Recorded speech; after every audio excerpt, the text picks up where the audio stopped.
30 aí, onde está Benjamin Kitt.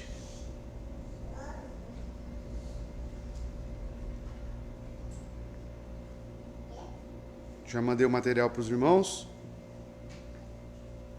Benjamin Kitt, congregacionalismo / governo por um único pastor. Esse é o slide que vamos dar prosseguimento aqui, tá bom?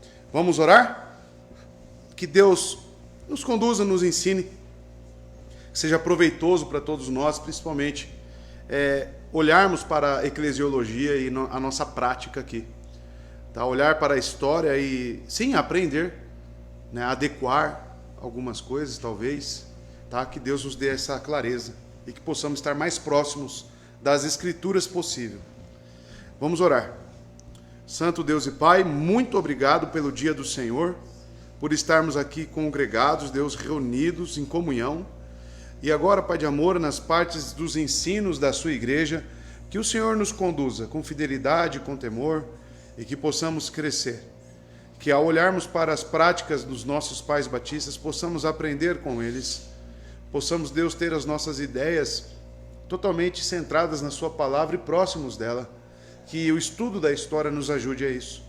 Pois o Senhor é quem escreve a história, é o Senhor quem direcionou essas pessoas por um desejo e uma motivação bíblica, com certeza. Que assim o Senhor nos conduza e nos ajude. É o que eu te peço em nome de Jesus. Amém. Então, amados, semana passada vimos o pensamento de Nehemiah Cox, correto? E Nehemiah Cox, ele, segundo o historiador James Renihan, tinha as práticas em suas igrejas congregacionais. De que forma? De que ele separava, sim, as obrigações pastorais e os seus deveres. Também existiam os deveres e obrigações dos membros. Uma não se interpunha à outra, mas juntos eles governam a igreja. Foi colocado um pensamento sobre o congregacionalismo visto do lado de fora, né? Nós vimos o Dr. Sang, né? Que falou que se assemelhava muito a um presbiterianismo, o governo dos batistas. Então nós estamos tendo aqui panoramas. O historiador está apresentando visões daquela época sobre o que realmente é o congregacionalismo. E agora, hoje, nós veremos mais um pastor, Benjamin Kitt, e as suas práticas na igreja. E é interessante porque se assemelha muito ao de Nehemiah Cox. E também veremos John Noe, que era um independente, que usava a declaração de Savoy. E porém, irmãos, segundo o Dr. Sang, a visão dos independentes também estava um pouco distorcida. Nós veremos que John Noe ele tem um governo muito semelhante ao dos batistas congregacionais, né? O sistema de governo congregacional. Então veremos. A partir desse slide diz: Benjamin Kitt também lida com o assunto da igreja governada pelo pastor e confirma a posição apresentada por Cox, apoiando-se fortemente em Thomas Goodwin. Ele responde à pergunta: por que um mordomo ou pastor de uma igreja é chamado de governante? E ele responderá a isso: não que todo o governo da igreja seja a responsabilidade dele. Ele não deve governar sem a membresia da igreja. Se ele não ouvir a igreja, como está em Mateus 18, 17, não é dito se ele não ouvir o pastor. Então, com base nessas palavras de Mateus 18, amados, das Escrituras, verso 17, nós temos ali todo o procedimento para uma disciplina eclesiástica. Se o teu irmão pecar contra ti, vá até ele, fale com ele. Se ele te ouvir, você ganhou o seu irmão. Se não ouvir, leve 2 ou 3 testemunhas. Né? Se ainda assim não ouvir, conte à igreja. Né? E se ele não ouvir a igreja, aí sim excomunhão. Então, veja, ouvir a igreja, Cristo diz. Não ouvir o pastor. E tanto que no Novo Testamento nós temos cartas pastorais com as obrigações pastorais.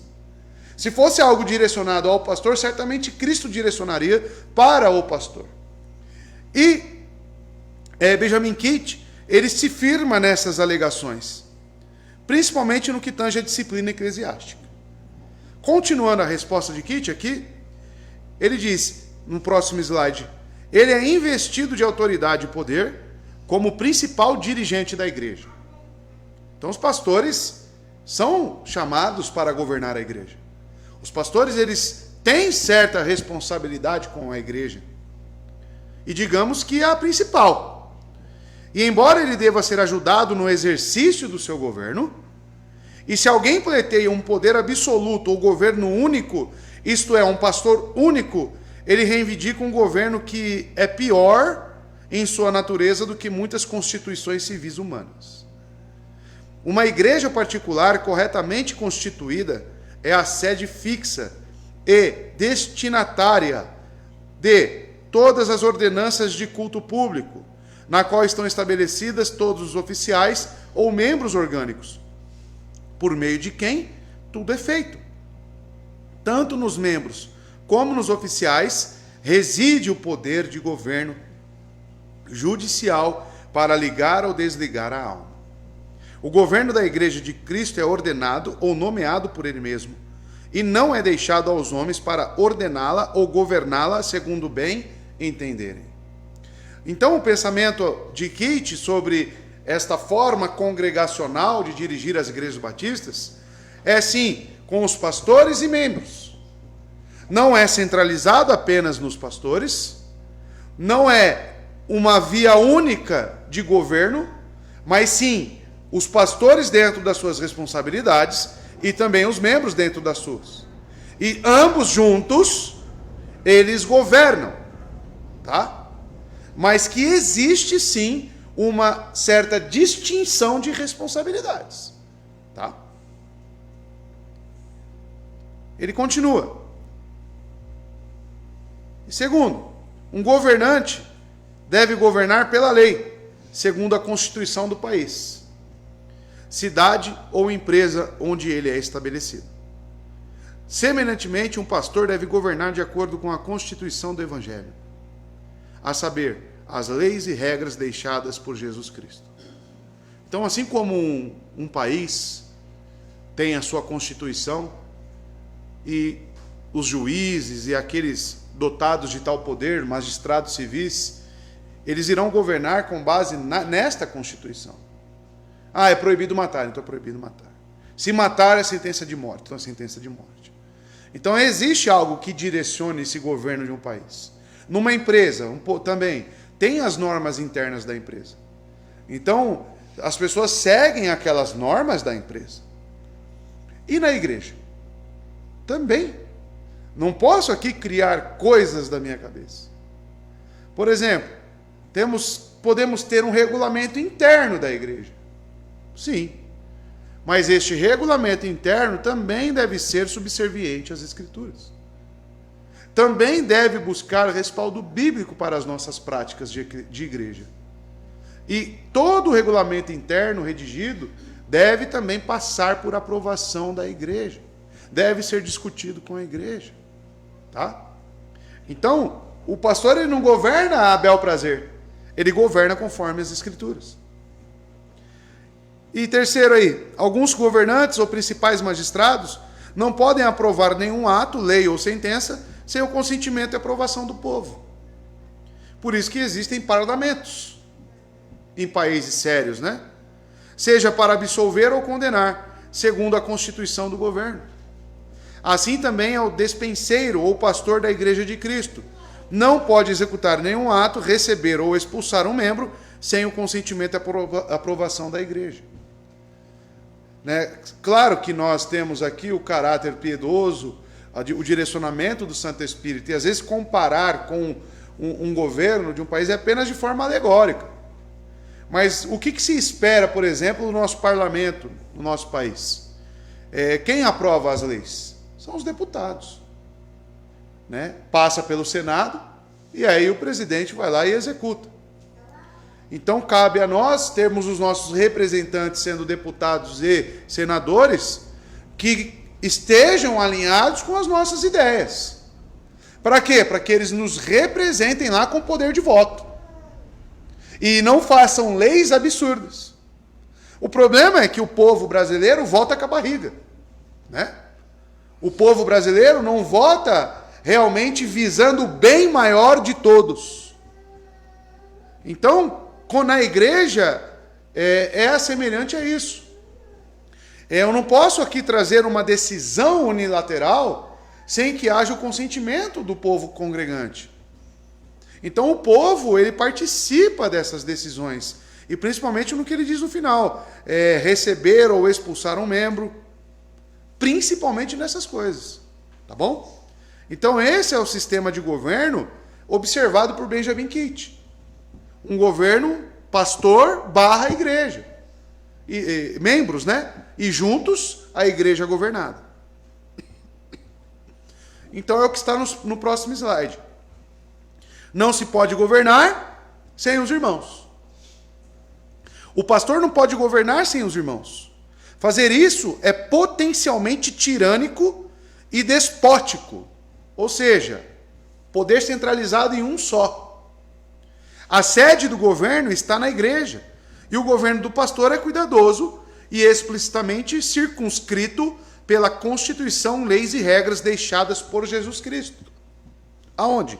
Na sua palavra. O terceiro ponto observado concentra-se na sentença para absolver ou condenar. Enfatiza a questão, irmãos. O pastor é um mordomo e só pode fazer aquilo que está de acordo com a sua mordomia. Ele não é um legislador, mas um servo de Cristo e da igreja, encarregado de transmitir as regras do Senhor e não a sua própria. Isso restringe em muito a autoridade do presbítero ou pastor. Ou seja, se tanto o pastor como os membros devem estar sujeitos às regras de Cristo, observadas e anunciadas na sua palavra, significa o quê? Que o pastor é o primeiro a quem transmite e ensina isto, e é o primeiro a quem zela por isso. E os membros, se têm um espírito de submissão às Escrituras, eles estão juntos com os ensinos que estão corretos nas Escrituras. Tá? Então, tudo é governado de maneira pela palavra, de maneira a ser consultada pelas Escrituras. Eu ilustraria isso aqui justamente como um juiz, né? O pastor é como se ele fosse o juiz. Mas em muitos julgamentos, existem lá pessoas que participam do julgamento. Eu esqueci o nome desse tipo de julgamento, né? Onde tem as testemunhas, tem as pessoas que estabelecem juízo. Nos Estados Unidos tem muito isso, né? As pessoas participando. Júri popular, né? O tribunal de júri. Ou seja, o pastor é o juiz, ele vai dar a martelada. Por quê? Porque ele é o principal, que deve realmente governar pelas Escrituras. Deve ser conhecedor da lei. Já pensou um juiz que não conhece a Constituição do país? Não tem nem capacidade para estar lá. Porém, o júri também está lá para julgar. E eles também participarão do julgamento. Mas tudo voltado para aquilo que normatiza as regras. Tá?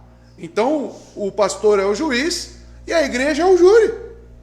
A igreja participa, né? Mas tudo sempre com um único caminho, com um único objetivo, que é obedecer às Escrituras. Então, o pastor é um mordomo e ele está encarregado disso, tá? De exercer essa mordomia de acordo com o seu Senhor. E aqui nós vamos ver alguns casos que Benjamin Kitt enfrentou, né? E eu coloquei aqui Isaac Marlow, e veremos quem é esse camarada. Kitt também parece se aproximar de uma forma de governo eclesiástico, segundo o qual um pastor serve uma igreja congregacional. Tá? Ele fala frequentemente do ofício no singular. E é curioso que quando o próspero comerciante de joias de Londres, Isaac Marlow, e Marlow foi um adversário amargo de Kitt na controvérsia a respeito de cantar hinos no culto público, e provavelmente foi quem escreveu mais sobre o assunto do que qualquer outra pessoa além de Kitt. clamou contra a denominação dos monstros. Ou seja, ele foi contra esse Isaac Marlon, os batistas, a sua forma de governo e tudo mais. Mas presume-se que Benjamin Kitt tenha sido considerado o alvo da sua denúncia contra o pastor e não a igreja. Então é interessante esses casos que aparecem, porque se era uma prática ali realmente do direcionamento do culto litúrgico, né, a adoração, e nós sabemos que a adoração, confessionalmente falando, a ministração das ordenanças fica a cargo de quem? A responsabilidade de quem? Do pastor, tá? Do pastor. Então, o que se canta, o que não se canta, quem organiza o culto público é o pastor da igreja. Ele é responsabilizado por isso. Então, por que esse camarada focou as suas críticas no pastor? Justamente por isso. Nisso, por que o historiador aqui, o James Renihan, relata isso? Justamente para nos informar que existia essa separação, né, e de responsabilidades para com o governo da igreja. Já pensou, eu acho que tem que ter hino, eu acho que não, né? Eu acho que ia virar uma baderna na igreja. E aí vem um camarada chamado Benjamin Grosvenor. Thomas Crosby registra um evento interessante na vida da igreja de Keith, que contribui diretamente para essa discussão. Um certo Benjamin Grosvenor foi batizado e se juntou à igreja. Horst Liddell, em 1689. Depois de 7 ou 8 anos de filiação, então um bom tempo, tá? Ele era considerado um candidato promissor para o ofício pastoral. E foi enviado para receber instruções para se preparar melhor para o trabalho ministerial. Após seu retorno do local de estudo não identificado, Grosvenor anunciou que os bebês deveriam ser batizados, que o governo da igreja deveria residir nos presbíteros e não nos membros, e que pessoas que não foram ordenadas não deveriam pregar. Totalmente contrário, então, às ideias confessionais batistas. Essas 3 posições são partes integrantes do presbiterianismo clássico e causaram grande agitação na igreja. E Crosby vai continuar relatando sobre isso. Quando ele diz, essas coisas levaram a igreja a lidar claramente com ele. Então veja, a igreja lidou com ele. E eles designaram pessoas apropriadas para dialogar com Grosvenor sobre esses pontos. Depois de muito tempo investido entre a igreja e ele, em controvérsias sobre estes pontos, sem qualquer efeito, ele desejou sua demissão. E então os dispensaram de sua membresia com eles. Quem tratou o caso desse pastor? Vocês estão entendendo aonde que se divide aí as responsabilidades? Então, um pastor aqui sozinho, ele poderia conversar, e certamente deve ter conversado, mas era um assunto que envolvia o quê? A doutrina da igreja. E quem deve preservar pela sã doutrina não é somente o pastor, biblicamente falando. Nós devemos estar prontos para responder sobre a nossa fé. Nós devemos estar prontos para pregar em tempo e em fora de tempo. A todo momento. Então a igreja é quem tratou sobre isso. Por quê? Quando temos desvios doutrinários dentro da igreja, isso é assunto de disciplina eclesiástica. Desvios doutrinários dentro de uma igreja é assunto de ou você subscreve o que nós cremos ou não podemos caminhar juntos. Ou você subscreve o que nós cremos, ou você vai ter que se retirar da igreja. Porque aqui nós não somos um espantalho, né, que tem peça de roupa de um, com remendo do outro, com a calça de outro, e faz aquele espantalho, né? ou uma colcha, né, de remendos. Não. Nós somos um corpo muito bem ajustado, que temos ideias unânimes e que visamos a mesma coisa, obedecer ao nosso Senhor. Então, se a igreja está para a obediência às ordens de Cristo, como é que eu vou me relacionar com um camarada que acha que esta obediência em determinada área não é tão necessária quanto a que você acha? Então, o nosso caminho vai estar o quê? Bifurcado. Você vai estar querendo ir para a esquerda, eu vou estar querendo ir para a direita. Entende? Então, questões doutrinárias são tratadas, historicamente também, como disciplina eclesiástica. E esse pastor, né, veja, que foi treinado, foi reconhecido pela igreja, congregou há 8 anos numa igreja, era filiado, foi enviado para estudo e voltou com as ideias erradas. Erradas até certo ponto, né? Porque para um presbiteriano não está errado, mas para um batista está. Então que ele siga o caminho dele no presbiterianismo. Tá? Acontece hoje em dia. O camarada, por faltas de igrejas bíblicas, ele vem com uma ideia, né? Às vezes até pedobatista, mas quer congregar numa igreja batista. Vai ser possível isso? Não vai ser possível, meu irmão. Infelizmente. Não estou querendo dizer que não seja nosso irmão. Mas, para seguirmos em comunhão, para comungarmos unânimes em pensamento, não vai ser possível. Porque ele vai querer... E pense num sistema congregacional como isso vai ser. Surge algum assunto inerente a crianças na igreja. Esse camarada vai ter um pensamento e a igreja vai ter outro. Porque olha para a criança de uma forma diferente. A grosso modo falando. Entende? Porque que a comunhão ali vai estar rompida? Então é o que aconteceu neste caso aqui listado, né, por Crosby. E veja, no próximo slide, houve a rejeição de um pastor. Olha que interessante. A inclusão do segundo ponto é digna de nota. Era de se esperar que a adoção do pedobatismo causasse uma controvérsia. E a rejeição da legitimidade dos irmãos com dons fosse contrária à prática aceita entre os batistas particulares. Olha lá, rejeição da legitimidade dos irmãos com dons. O que ele está querendo dizer com isso aqui? Porque o pastoreio, essa capacitação de ensinar, não é um dom de Deus? Ou seja, esse pastor que está sendo rejeitado aqui, ele era reconhecido pela igreja como um homem que poderia ser um pastor.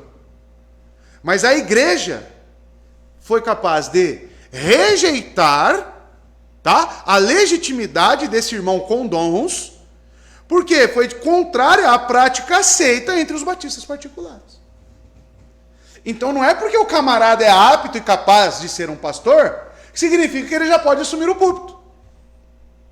Ele tem que ter a doutrina correta.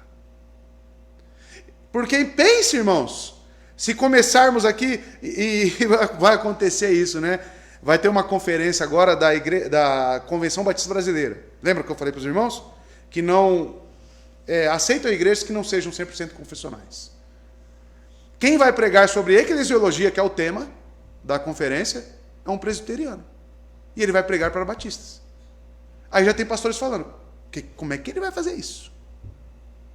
Ou ele vai negar a confessionalidade de Westminster e vai falar favoravelmente aos batistas, ou ele vai pregar de acordo com o presbiterianismo. Olha que loucura! A falta de confessionalidade cria esses espantalhos. Então aqui, esta igreja, os batistas particulares, principalmente esta de Kit, eles eram inflexíveis com a questão doutrinária. Tá? Mas, pelas expressões de Crosby, é evidente que a mudança de opinião em relação à sede do governo da igreja foi igualmente preocupante para a Assembleia de Kit. Para eles, o governo da igreja não estava nas mãos dos presbíteros, mas na membresia da igreja. Porque quem julgou o caso aqui, segundo Crosby? A própria igreja. Por isso que eu falo para os irmãos precisam conhecer a confissão. E não só conhecer. Depois que acabarmos o estudo, aí eu vou chegar nos irmãos e falar, e aí, você subscreve? Porque aqui tem que subscrever. É isso que nos manterá unidos. É isso que nos manterá no mesmo caminho. Tá? Subscrever a confissão de fé. Ah, mas já sou membro, pastor, da igreja. Tudo bem, mas você chegou na igreja num período onde já estávamos ainda estudando a confissão. Tá? Então, após o término, aí é outro mundo. Após o término dos estudos, tudo formatado, tudo lá bonitinho, tanto que para novos membros tem que fazer o quê? Estudar a confissão de fé. É obrigatório. É obrigatório estudar a confissão de fé. Porque é o que vai nos dar a diretriz. É o que vai realmente dizer se podemos ser irmãos e comungar na mesma igreja. Tá? Aí já pensou? Surgem os pedobatistas no meio do caminho? Né? Já pensou? Surge, eu não concordo com o congregacionalismo. Então você está fazendo o que numa igreja batista, né? Então a confissão, ela vai nos blindar, tá? Vai nos dar um caminho e vai dar longevidade para a igreja. Então, amados, quem julgou todos esses casos foi a própria igreja, a membresia da igreja. A execução do poder da igreja era a responsabilidade dos homens designados. Benjamin Kitt fornece uma descrição detalhada do método a ser seguido pela igreja e seus oficiais em casos de disciplina.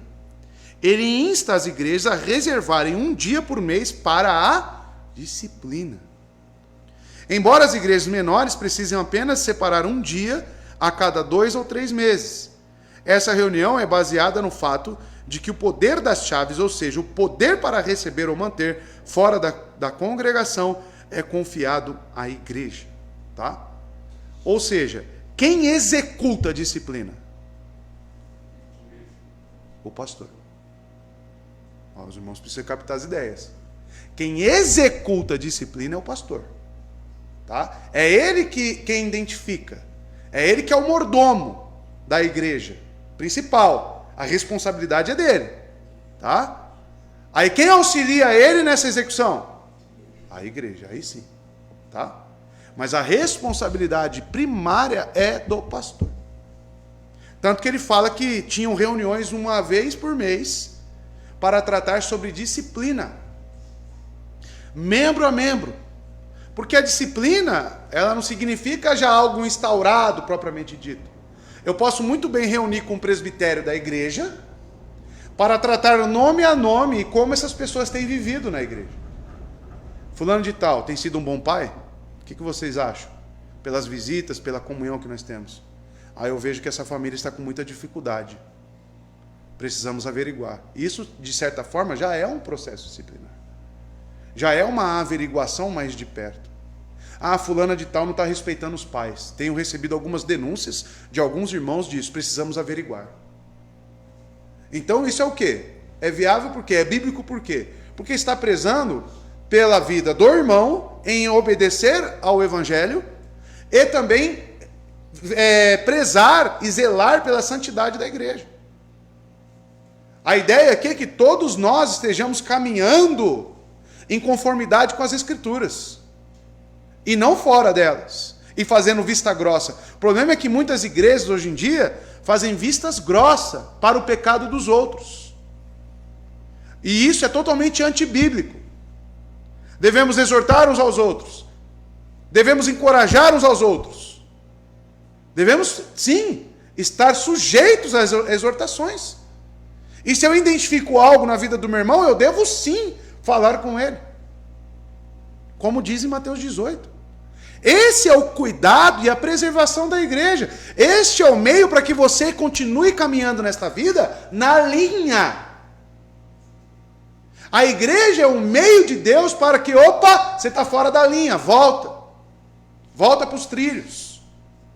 Então eu não descarto, inclusive, nós termos essas reuniões para estar avaliando a vida dos irmãos, estar ajudando eles. Estamos percebendo isso, o que está acontecendo? Você está precisando de ajuda? Você tem entendimento sobre o sacerdócio do lar? Você tem feito os cultos domésticos? E a igreja acompanhar de perto isso. Filho totalmente, desvairado na igreja, não respeita ninguém. Opa, tem alguma coisa na vida dessa criança. Tem alguma coisa acontecendo com essa criança. Por que ela não respeita? É uma individualidade dela? Ou é uma consequência do que ela está vivendo no lar? Aí a igreja precisa intervir. Entende? Porque afeta o todo. E às vezes pode ser, sim, a negligência dos pais. E aí é um caso para ser tratado também. Então aqui é mais do que um lugar onde você só vem ouvir a palavra. É mais do que um lugar onde você vem cantar ao Senhor. Aqui é um lugar onde você vem para ser cuidado. Aqui é um lugar onde você vem para ser exortado. A igreja é um meio de preservação e nós precisamos entender isso. Tá? É um lugar onde tanto eu como pastor quanto os irmãos têm responsabilidades que devem ser exercidas. E obedecer às Escrituras é uma delas. Está dentro da grande comissão. E de pregar o Evangelho, fazendo discípulos, de todas as nações, batizando em nome do Pai, do Filho e do Espírito Santo, e ensinando a obedecer tudo o que eu vos tenho dito. Esse ensinando a obedecer, será que envolve uma disciplina? Nós estamos aprendendo sobre isso nas devocionais. Que o próprio Deus nos disciplina e nos castiga para nos ensinar. Então a igreja entra nisso? Entra também como um meio. Tá? Palavras de Kit. Próximo slide. O poder de Cristo para o governo está na igreja, a qual deve exercê-lo em nome de Cristo, visto que possui toda a regra legítima e governo em si mesmo. Esse poder de Cristo é exercido à medida que foi confiado à igreja pelas mãos do pastor designado por Cristo. Tá?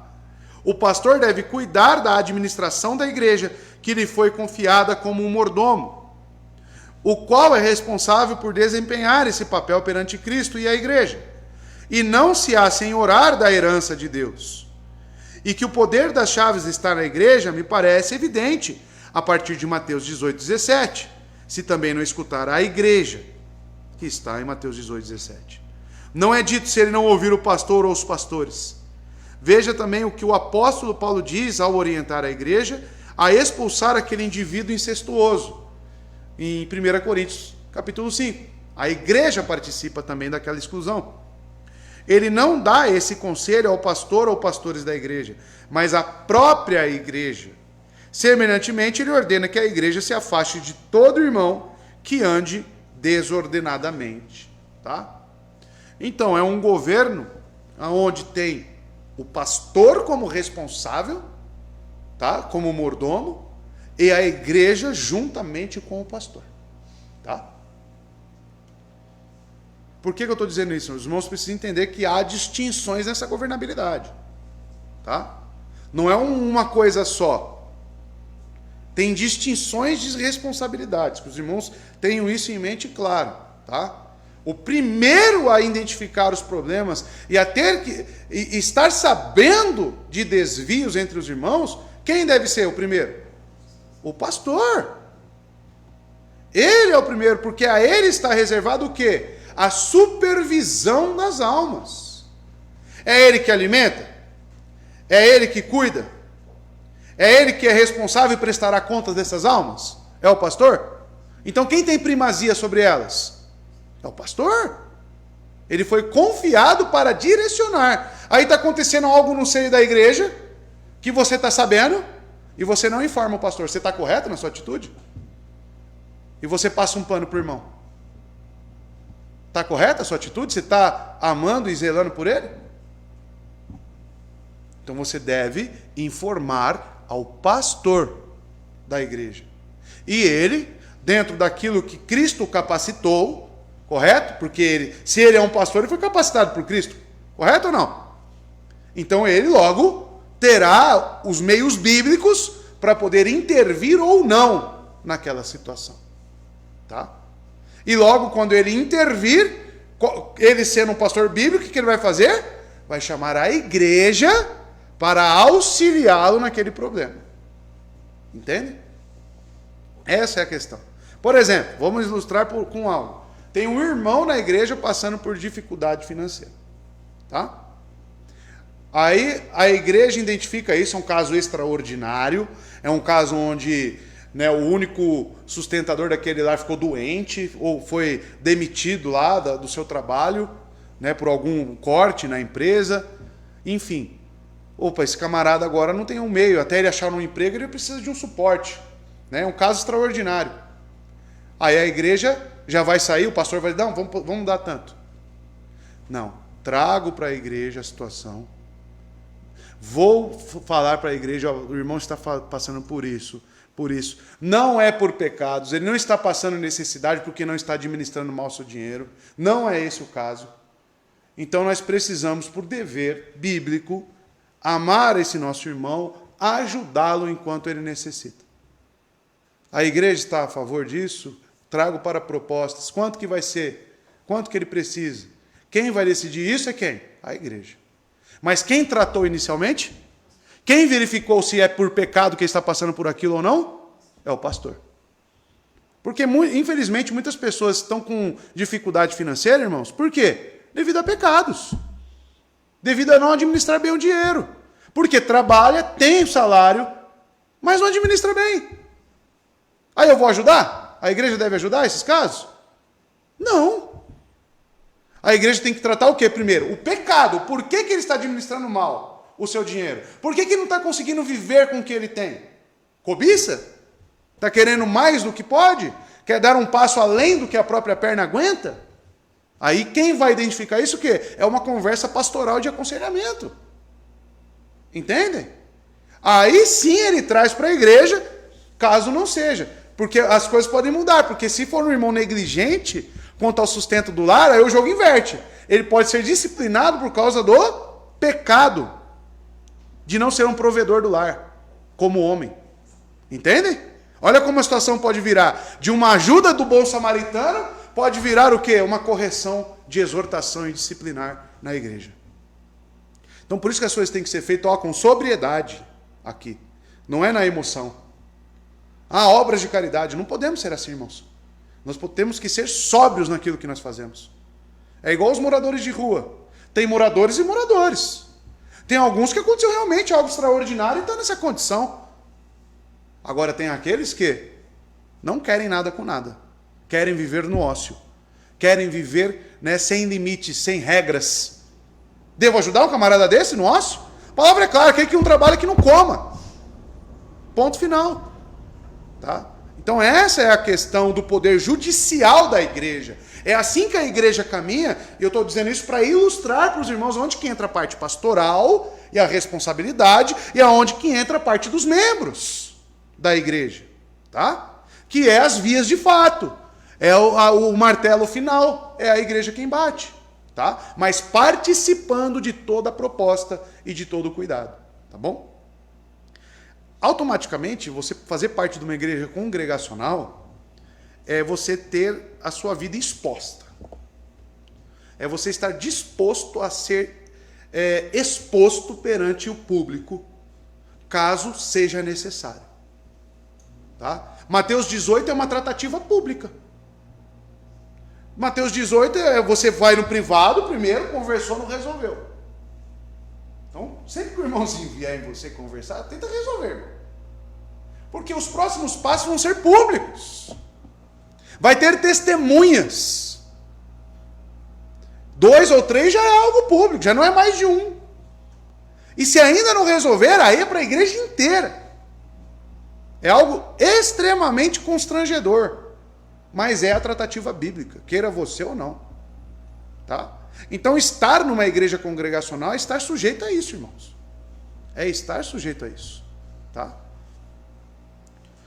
Então, o poder judicial da igreja, que é o próximo slide, o poder judicial das chaves está na igreja e a execução do poder está nos pastores. Ele admite para a membresia ou profere a sentença de disciplina em nome da igreja. Ele não age nisso sozinho, nem como representante do presbitério, mas como aquele que está devidamente encarregado de ser o porta-voz da igreja. Entenderam aí a responsabilidade do pastor? Ele não vai tomar nenhuma decisão sozinho, tá? Mas ele vai ser o primeiro, ele vai ser o porta-voz, ele vai ser ali o representante, o mordomo da igreja. Kit fornece mais detalhes em A Disciplina. Se o processo de reconciliação ordenado em Mateus 18 não reproduzir a resposta desejada, então a igreja deve agir. O pastor apresenta o caso à igreja e os membros deliberam e determinam que o ofensor é incorrigível e, portanto, deve ser expulso da assembleia. Quando a decisão tiver sido tomada, o pastor, depois de invocar a Deus e expor a natureza da ofensa e a justiça de seus procedimentos, em nome de Deus e pela autoridade dele, deve pronunciar a sentença de excomunhão para esse efeito. Então, como que um pastor vai agir num caso desse de disciplina? Ele vai convocar a igreja, ele vai expor toda a tratativa que foi feita, ele vai trazer os embasamentos bíblicos que enquadram aquele irmão, ele vai falar de todas as oportunidades onde já esteve reunido com aquele irmão, aonde tentou a reconciliação, tudo o que aconteceu. Ele vai trazer um relatório para a igreja. Como nós fazemos aqui, correto? Traz esse relatório. E a igreja, então, avalia com atenção e com fidelidade bíblica aquilo que o pastor está passando, relatando à igreja, e a igreja precisará tomar uma posição. Esse irmão é incorrigível, esse irmão não tem apresentado arrependimento, ou não. Entende? Levando em conta tudo o que já foi feito. O problema é que, às vezes, é por isso que o sistema congregacional, irmãos, exige muita maturidade das pessoas. Exige muita maturidade da igreja. Por quê? Porque, às vezes, um cristão neófito, por exemplo, ele ainda tem muito orgulho na sua vida, ele ainda tem muita soberba, tem muita coisa ainda que precisa ser refinada. Aí o camarada, às vezes, ele vai chegar em umas vias de fato como essa, de uma disciplina, e ele vai tomar uma decisão ali, não levando, às vezes, em consideração tudo o que foi feito. Ele vai levar em consideração os seus sentimentos, ele vai levar em consideração as suas experiências, e não a sobriedade bíblica que lhe falta. Entendem? Então, o sistema congregacional é um sistema para cristãos maduros, irmãos. Pense o que aconteceu, você julgar um pastor, você corrigir a parte doutrinária de um pastor. Não, pedobatismo aqui não, você está errado. Por quê? Por causa disso. É os membros que falam também. Aqui nós seguimos isso, nossa confissão diz isso, com embasamento bíblico tal. A sua visão aliancista está errada. Porque você está enxergando o pacto abraâmico dessa forma, tal. Argumentar de forma sóbria, de forma madura. E não ser um corpo presente apenas na igreja. O sistema congregacional que eu quero mostrar para os irmãos, e a história está nos mostrando isso, é que existe um envolvimento do todo. Existe uma participação, e essa participação exige uma grande responsabilidade da sua parte. Uma grande responsabilidade. Não é oba-oba. Não é, igreja, não. É você estar ali, como um juiz. Sim. Que cuida pela boa ordem da igreja conforme esta lei aqui, a palavra.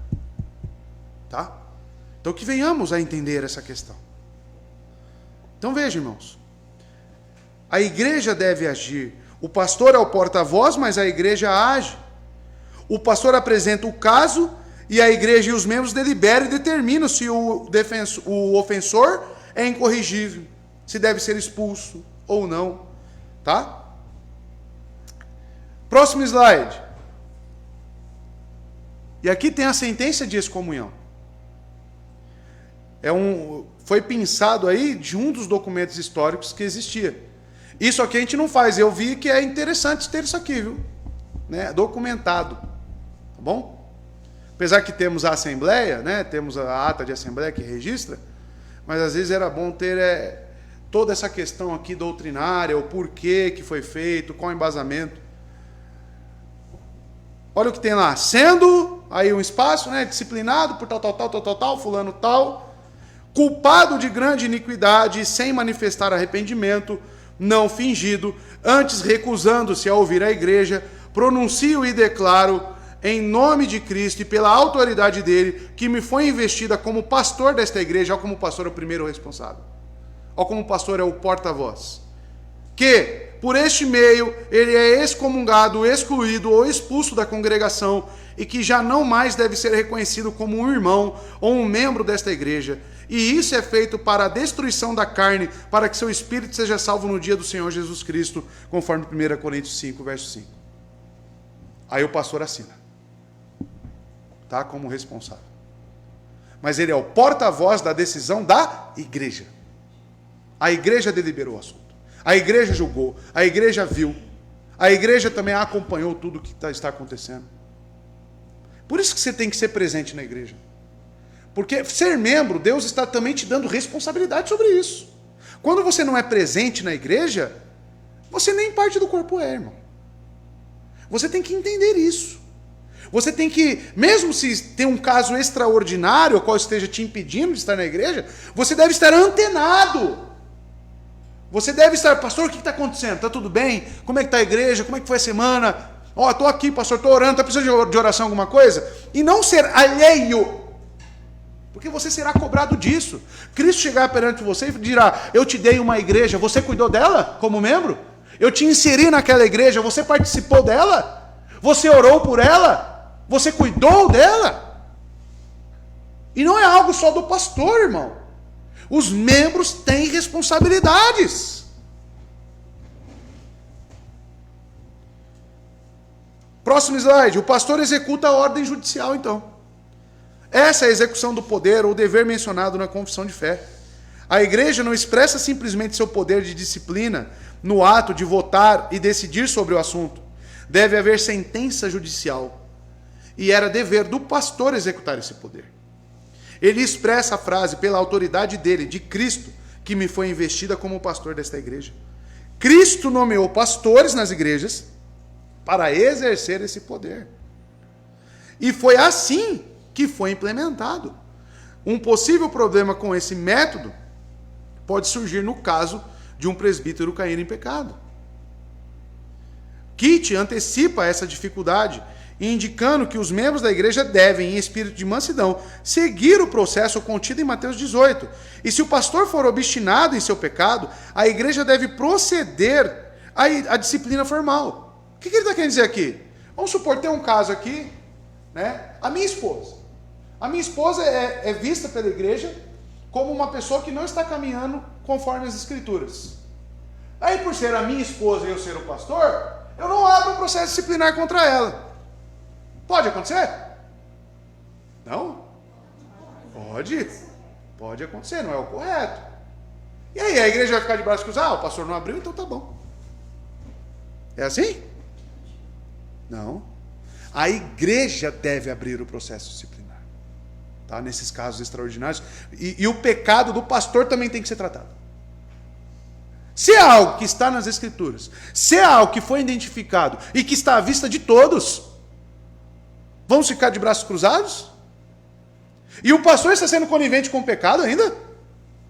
Ah, mas ele é o pastor. Não interessa, mas ele também ele deve sujeição às escrituras. Ele deve sujeição e submissão à palavra de Deus. Então a igreja se responsabiliza pelo caso. Tá? E pode acontecer. Às vezes pastores que têm medo do confronto, que eu tenho até dificuldade de pensar que tipo de pastor é esse, que tem medo de chegar e expor o erro da pessoa. Então, amados, é algo, olha só como era tratado as coisas. Olha só como que é, na verdade, o sistema congregacional. Tá? Então, Cristo nomeou pastores para exercer esse poder. Ele diz, mas antes que o caso dele seja tratado, a igreja deve acolher alguém dentre eles que seja qualificado para agir na qualidade de um pastor para executar a censura da igreja contra ele. Somente um pastor poderia pronunciar a sentença judicial da igreja. Tá? Deve escolher, exato. Eu falei o quê? Acolher. Escolher. Então, amados, caso o pastor seja negligente, a igreja então elege uma pessoa para administrar esse processo disciplinar. Tá? O poder da igreja. A linguagem de Kit deve ser observada com atenção. Ele disse: esse poder de Cristo é exercido à medida que foi confiado à igreja pelas mãos do pastor designado por Cristo. O poder está na igreja, mas é exercido pelos pastores que foram designados por Cristo. A igreja julga, o pastor pronuncia a sentença. Esse é um exercício de poder deliberadamente equilibrado e definido. Os pastores não podem, não agem sozinhos, e a igreja não cumpre sua responsabilidade através de uma simples votação. Tanto a ação da igreja quanto a sentença proferida pelo pastor são necessárias para que esse veredito judicial se concretize. Na confissão de fé, esse equilíbrio é cuidadosamente desenvolvido. O termo poder é usado em uma sucessão de parágrafos. No parágrafo 4, é dito que Cristo recebeu poder para a origem, ordem e governo da igreja, de uma maneira suprema e soberana. Ele expressa seu poder de acordo com o parágrafo 5º, chamando as pessoas para a salvação e ordenando que andem juntas como igrejas. O parágrafo 6, próximo slide, não usa a palavra poder, mas expressa a convicção de que esses membros convertidos da igreja devam se submeter a Cristo nas ordenanças do Evangelho. Todos os parágrafos que já abordamos aqui. O parágrafo 7º indica que cada igreja recebeu tanto aquele poder e autoridade que é em toda forma necessário para a realização daquela ordem no culto e disciplina. E Cristo forneceu normas para o devido e correto exercício e execução desse poder. Então tudo se baseia no poder de Cristo, que chama os crentes para se unirem numa igreja, confere esse poder à igreja para executarem a ordem, administrarem, e isso tanto para pastores como membros, e assim a igreja é governada por Cristo. Tá? Olha lá, são considerados escolhidos e designados para a execução do poder ou dever que ele confiou a eles para os que o chamou. Há uma progressão, então, lógica e teológica na definição desse poder descrito aqui. Cristo tem o poder supremo. A igreja, como sua instituição, recebe o poder a partir dele, para culto e disciplina. Olha lá. Dentro da igreja, há alguns que ocupam ofícios, e a eles é concedida uma execução específica deste poder. Há uma esfera decrescente do exercício do poder nessas declarações. O poder de Cristo é abrangente, o poder da igreja é recebida dele, se estende às suas funções próprias de adoração e disciplina, não se estende a outras esferas. O poder dos presbíteros é peculiar ou específico em sua expressão também. É o que eu venho falando desde o início. Existem as responsabilidades e a execução desse poder dentro das suas esferas, dentro da igreja. Tá? Nem todos são chamados para pastores. E isso nós vemos, né, nas cartas de Paulo, quando fala sobre os dons espirituais. Ou sobre a igreja. Nem todos foram chamados para ser cabeça. Né? É aquele que é cauda, né? Aquele que é o dedinho do pé ou da mão. Ele não pode falar, eu sou só o dedinho. Não, ele é importante. Mas cada um dentro da sua função, cada um dentro da sua peculiaridade e da sua responsabilidade. Diferenças teóricas entre os batistas. Veja, ao colocar esse ensino em prática, os batistas particulares não interpretaram as palavras em um sentido amplo. A execução do poder ou dever era limitada e específica. Quando a palavra de Deus falava, ou quando a necessidade exigia que a igreja agisse em questão de disciplina, os pastores estavam autorizados a falar ou a agir. Mas eles não possuíam uma autoridade que se estendesse a todas as questões da vida da igreja. Esses exemplos se afastam do tipo de governo independente explicado por Paul Bonsang, né? O Dr. Sang, que eu falei no início. Que Knowles e Cox parecem ver a autoridade do pastor derivada diretamente de Cristo, enquanto Kit diz que a sede da autoridade está na congregação reunida. Isso pode identificar que havia diferenças teóricas nos detalhes da eclesiologia entre os batistas particulares. Em todo caso, a expressão de governo através de pastores é limitada a ações específicas descritas na confissão e não são desenvolvidas para além delas. O próprio John Owen parece circunscrever a esfera na qual os presbíteros governam. John Owen, então, ele meio que ratifica esse sistema de governo dos presbíteros, tá? O meio pelo qual, diz John Owen, o Senhor Cristo comunica esse poder aos homens é por sua lei e constituição. Por meio delas, ele concedeu, ordenou e nomeou que tais poderes serão exercidos em sua igreja por determinadas pessoas de certas maneiras, de modo que a palavra do Evangelho, ou leis e constituições do Senhor Cristo, são a primeira sede e padrão moral de todo o poder da igreja. Tá? Mateus 16 e Mateus 18 ele cita. Essa autoridade está envolvida na lei e constituição de Cristo, que eles mesmos exercem apenas ministerialmente e, portanto, sempre que alguma vez agirem com autoridade que não lhe foi assegurada pela palavra do Evangelho, ou se fizerem alguma coisa à parte ou contrário à norma, todas essas ações no que diz respeito a qualquer efeito espiritual do Evangelho ou a obrigar as consequências dos homens, são ipso facto nulas. O que significa? Não são ratificadas no céu, não devem ser cumpridas, não são autoritativas.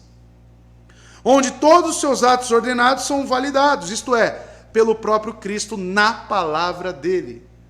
Ou seja, John Owen, ele enxerga então este poder limitado também dos pastores.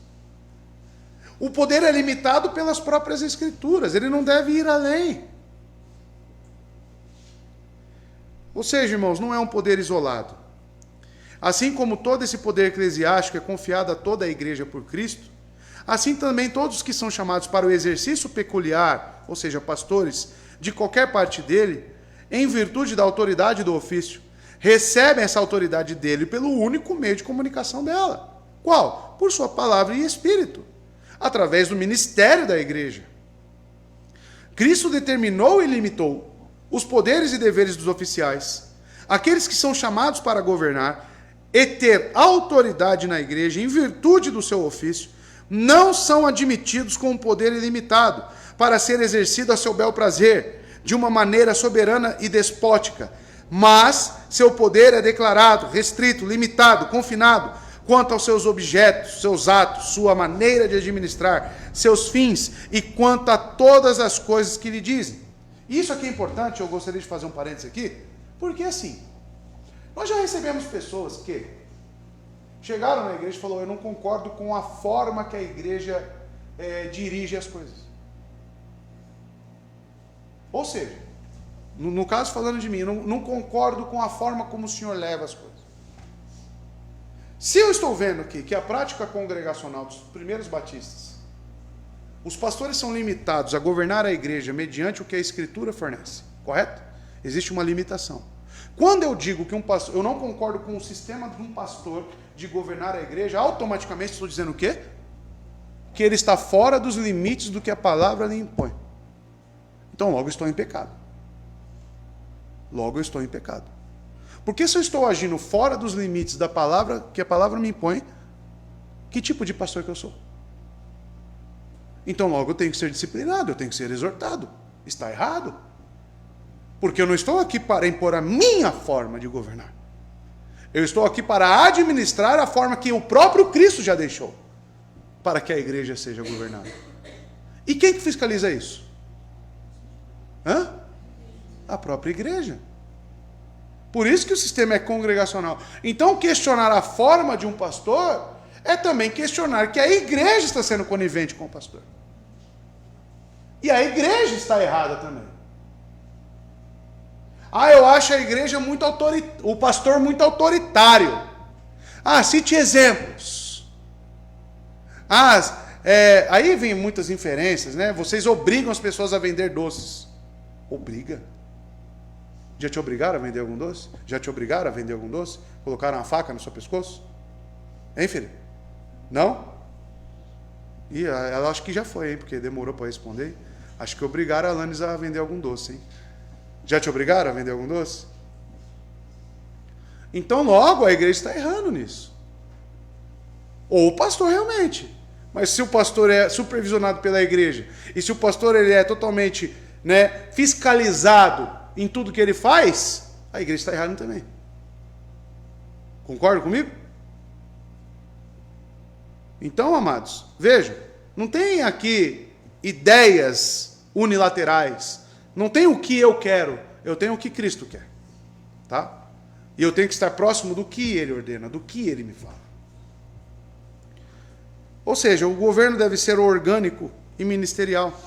Essa autoridade nos presbíteros da igreja não é nem autocrática, nem soberana, nem nomotética, ou seja, que executa as próprias leis, ou legislativa, nem despótica ou absoluta, mas apenas orgânica e ministerial. O governo da igreja é um cuidado necessário e uma provisão para que as instituições, leis, mandamentos, designações de Jesus Cristo sejam devidamente observadas e nenhuma outra. Owen argumenta que o governo dos pastores pode ser limitado a 3 pontos. São eles. Primeiro, admissão e exclusão de membros. A condução da igreja, isto é, encorajamento ao amor mútuo, santidade e serviço a outros.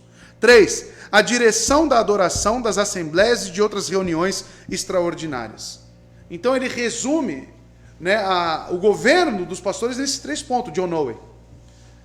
A manifestação do governo através de pastores na igrejas independentes deve ser limitados pela palavra de Deus. Owen não depende que o pastor possua um poder de governo exaustivo, mas um poder de governo limitado. Isso é exatamente o que é encontrado nos escritos eclesiológicos de batistas particulares. Se este é o caso, como então as congregações funcionavam? Os livros de registro das igrejas do século XVII fornecem mais detalhes sobre como essa estrutura teórica foi colocada em prática. É o que será colocado agora mais adiante. A prática verdadeiramente dessas igrejas, os escritos sobre como eles resolviam as coisas, né? E assim veremos nas próximas aulas. Então, amados, se um pastor erra, você erra junto, tá? No caso de ser conivente com o erro dele. O sistema congregacional, repito, é um sistema orgânico, tá? Por que orgânico? O seu corpo é orgânico. O seu cérebro, ele manda sinais para todos os outros órgãos do seu corpo. Ou seja, existe um organismo em funcionamento. A igreja, de certa forma, é assim também. Existe a participação e a funcionalidade de cada uma das partes. Tá? Então, todos nós temos responsabilidades, todos nós estamos envolvidos no trabalho, todos nós prestaremos contas sobre o cuidado da igreja.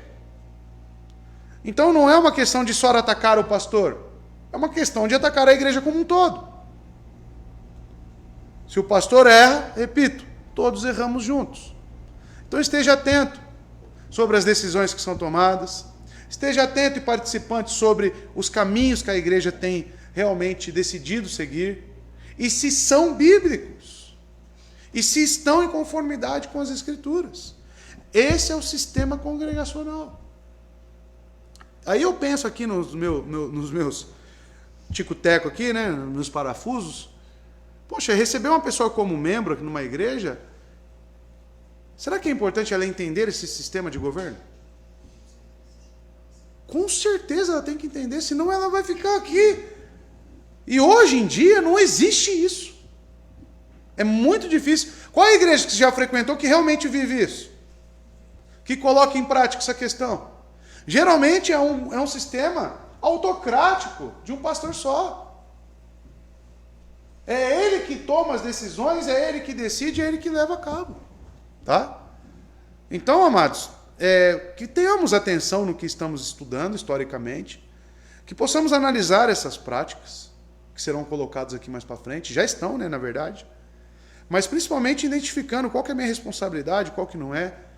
E a confissão no capítulo 26, ela é muito elaborada nessa questão, ela é bem detalhada, 15 parágrafos, fora o que está sendo acrescentado para a explicação. Estamos comentando, né, a nossa confissão. Para quê? Para que você tenha clareza sobre o que está sendo posto ali. Para que você não seja alheio. Tá? Então, eu acredito que para um novo membro é 2 coisas. Que, na verdade, já está dentro da confissão, né, mas precisa talvez ter exemplos práticos. É o sistema de governo da igreja que ele precisa conhecer, o sistema congregacional, e a confissão de fé. Ele precisa conhecer essas duas coisas. Né? Porque estudando isso, aí ele sim poderá exercer a função de membro. Ele, sem esse entendimento, ele não vai conseguir exercer a função de membro dele. Tá? Então ele precisa ter esse conhecimento. Amém, meus irmãos?